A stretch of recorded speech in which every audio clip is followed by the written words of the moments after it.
खातिर हमरा गीत के रवानी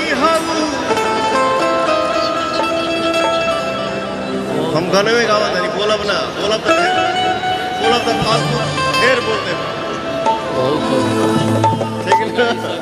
ऊंचा ऊंचा ऊंचा औखान यही सुना है बाबू।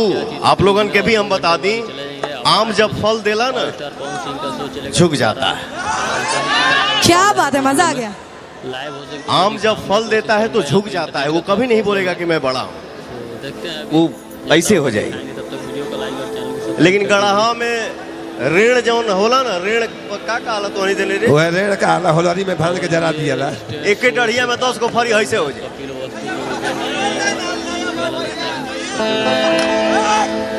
तो मैं आप सबका आम हूँ, चुप रहता हूँ, साइलेंट रहता हूँ, लेकिन जिसको जो मजा चाहिए पवन सिंह का नाम ले लो।